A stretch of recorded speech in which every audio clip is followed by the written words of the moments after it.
nothing with any certainty, but the sight of the stars make me dream.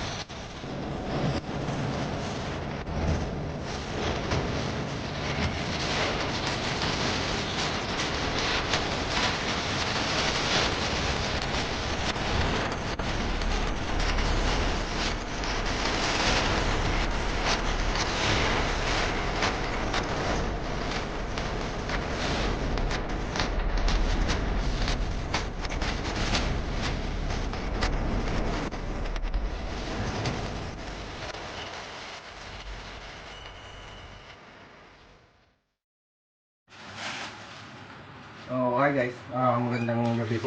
So, ito, prepare na po ako kasi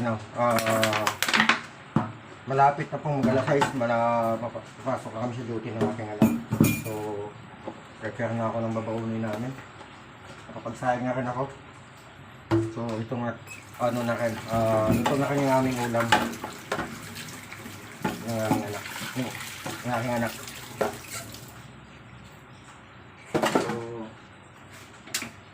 Yan, mayroon ka kung nanandang ulam namin, pritong manok. Na kami, mamaya konti, magano na kami, papasok.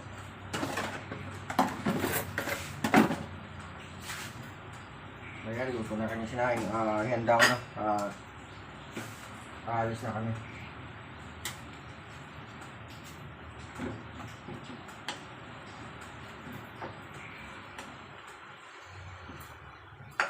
So ito pong ang daily routine ko pagka dating ng alas 5, dapat nagpe-prepare na ako.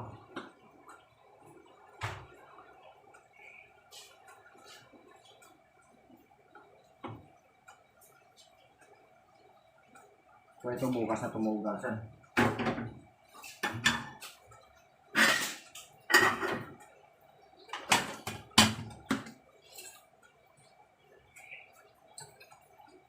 Kaya ulam namin.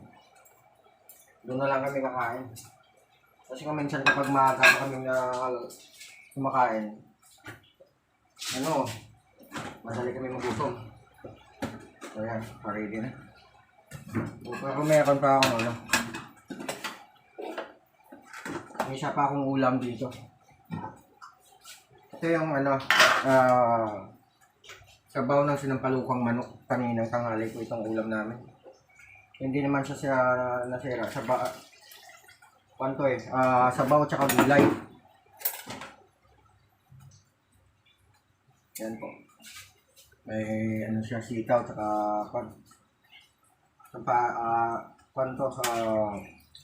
kangkong.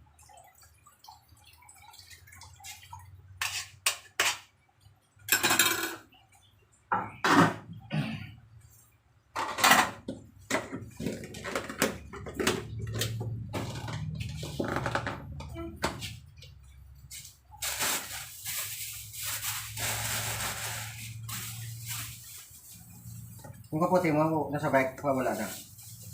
Tinanggal mo na? Yung tubig nandoon na? Sa bike?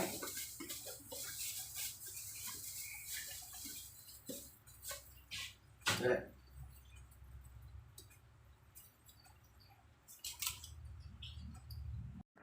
Kaya naka-ready ng aming baon.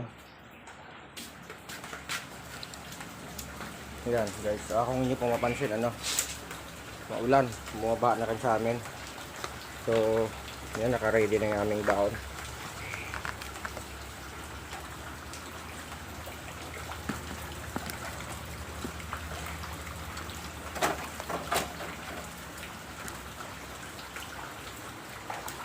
So kunin ko na lang yung ngayon, mga gamit ko naka-ready na rin. Yung bag ko.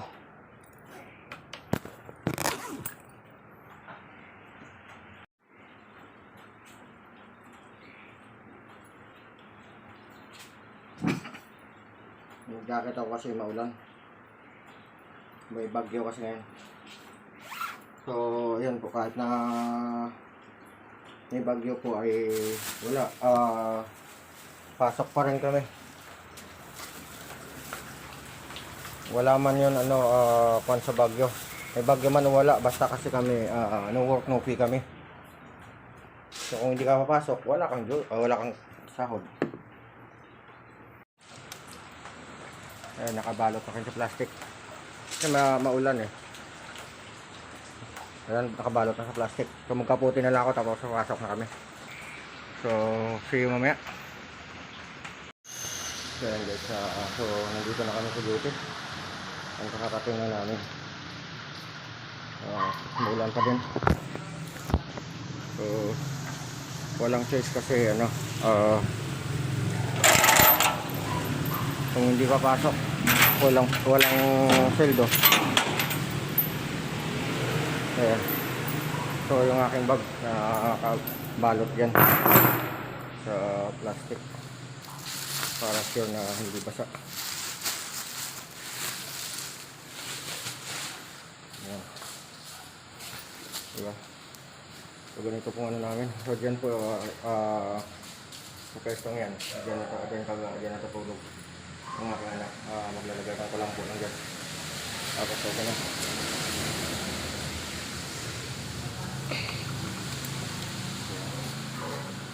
Ito pong pwesto namin is safe na po siya. So nakapalibot po nito ay sarado. So kung sakaling may papasok man, dito lang yan dadaan sa bubong. Ayan, kung hindi naman sila makakit yan. So yan po yung kuha namin. Ayan po ang ating kuha ngayon. At kung gaano kahirap po maging isang gwardiya at ama. So, kahit nakakapagod, tuloy lang. Kahit na bumabagyo man yan, pasok pa din.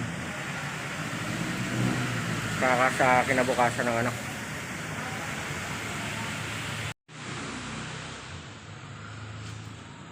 Siya yan, nagpe-prepare na siya ng palambo.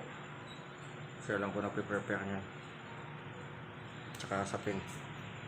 Shall we have breakfast together?